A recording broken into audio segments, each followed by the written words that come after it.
Eu nunca tive fluência em nenhum outro idioma a não ser o português, a minha língua materna. Eu cresci numa região que fica muito próxima da fronteira com Paraguai e Bolívia.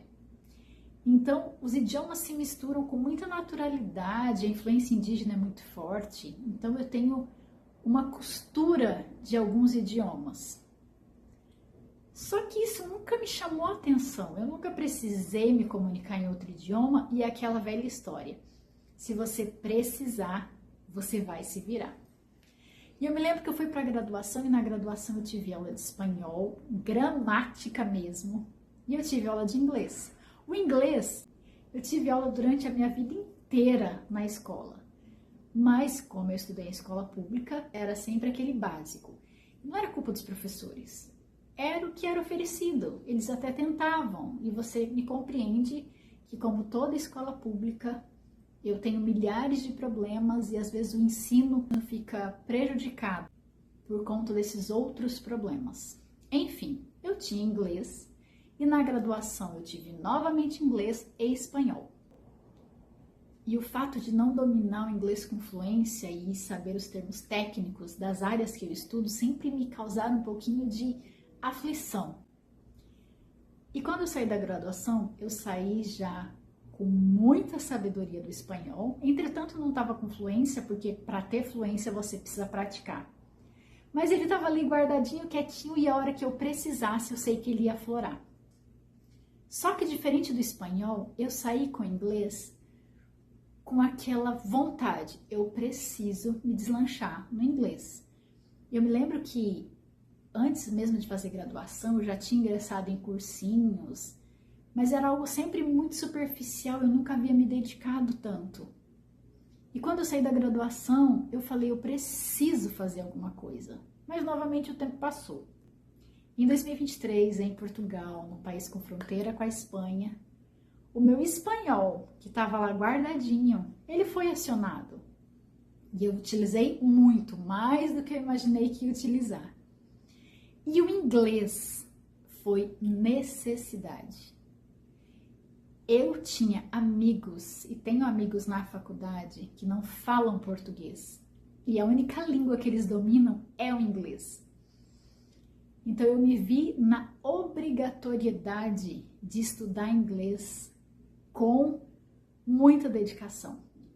E eu me lembro que eu abri um aplicativo e eu pensava, meu Deus, eu preciso ir além do que eu conheço até aqui. Eu sei que eu me viro bem, eu não consigo me aprofundar em nenhuma conversa, sabe? Era sempre papos muito tranquilos, muito não superficiais, mas eu não tinha um vocabulário tão enriquecido quanto eu gostaria para as áreas que eu defendo e para as áreas que eu estudo e para as áreas que eu me encanto. E eu me lembro que eu encontrei esses aplicativos, você deve conhecer vários, tem várias propagandas, e eu baixei um que eu já conhecia e até me ajudou muito na época da graduação com vocabulário em espanhol. E eu reinstalei, porque eu já tinha instalado há anos atrás, e eu instalei novamente. E eu me lembro que isso foi em maio. E por que eu tô contando isso para você agora? Porque a semana passada, ele conta os dias que você está em exercício no aplicativo. Já fica a dica.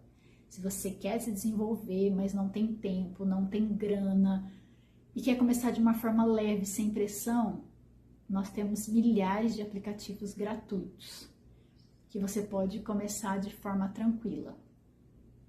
E aí, a semana passada, quando eu abri para fazer a lição, chegou a notificação que eu estava há 1000 dias ininterruptos estudando inglês.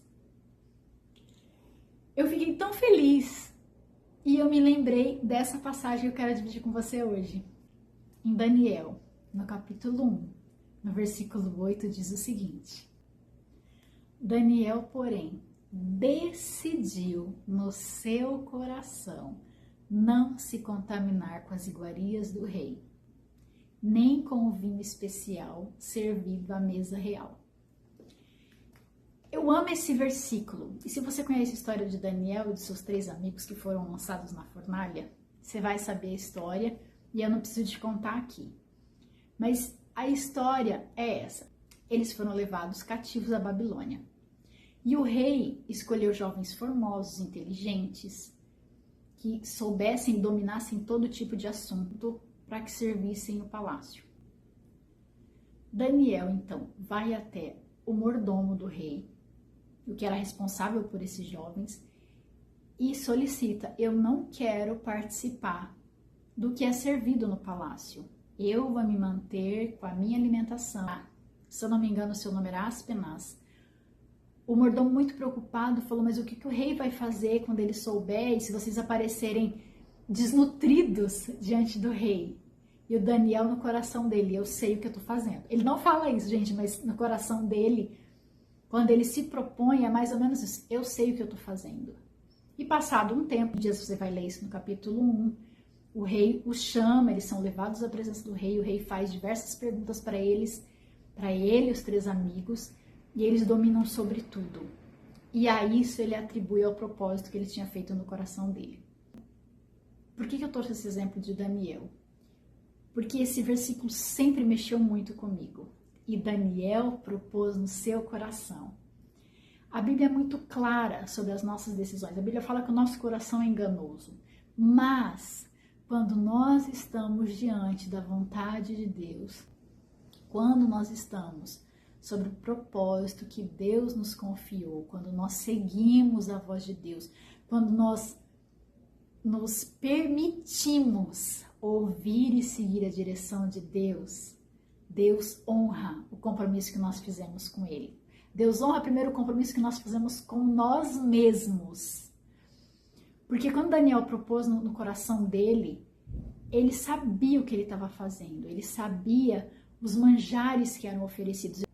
Eu não quero falar sobre a comida que era oferecida no palácio, sobre a questão espiritual dos manjares do palácio. Eu quero te chamar a atenção sobre o propósito do coração de Daniel. Daniel propôs no seu coração. Algumas versões falam que Daniel decidiu não se contaminar. Quando eu recebi a notificação de 1000 dias fazendo inglês, gente, é um aplicativo simples. É um aplicativo que você faz quantas lições você quiser por dia. E às vezes eu faço 15 minutos, às vezes eu faço 5 minutos.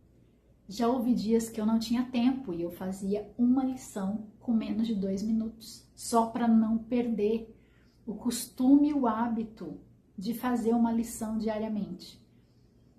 Eu quero te chamar a atenção para o seguinte: aquilo que você propõe no seu coração de verdade, Deus abençoa.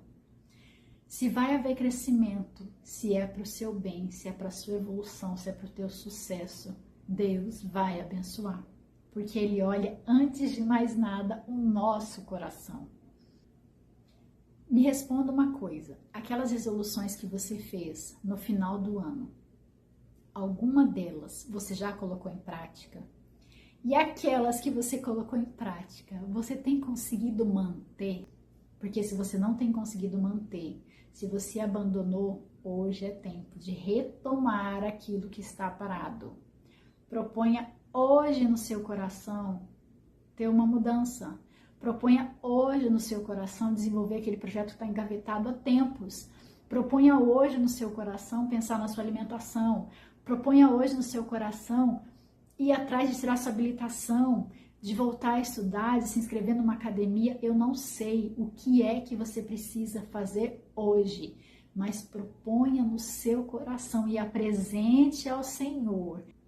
Porque o Deus que fez nascer essa ideia ou esse propósito no seu coração, Ele vai te abençoar, Ele vai te honrar. Se você for ler o final do capítulo 1 de Daniel, tá lá que não foi achado como Daniel e seus amigos rapazes tão inteligentes no reino, tão sábios. A decisão de Daniel lá atrás, de não se contaminar com aquilo que era oferecido na mesa do rei, Deus honrou. Então se proponha hoje. Eu não sei o que você tem protelado, eu não sei o que você está deixando para depois, ou você até começou e já desistiu.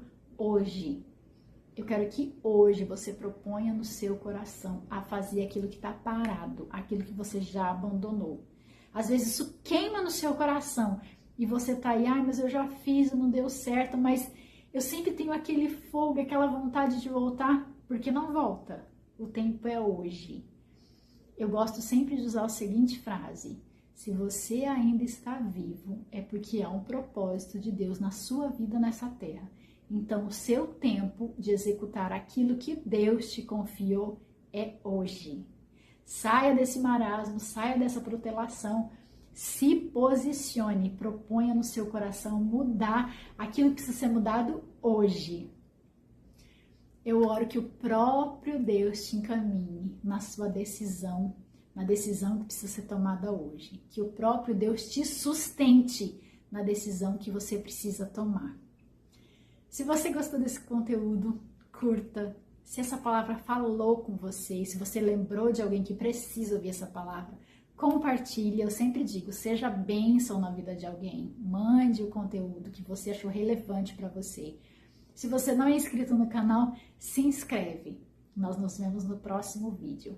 Que o Pai das Luzes, o nosso bom Pai, te acompanhe no decorrer do seu dia. Nós nos vemos no próximo vídeo. Deus te abençoe. Tchau!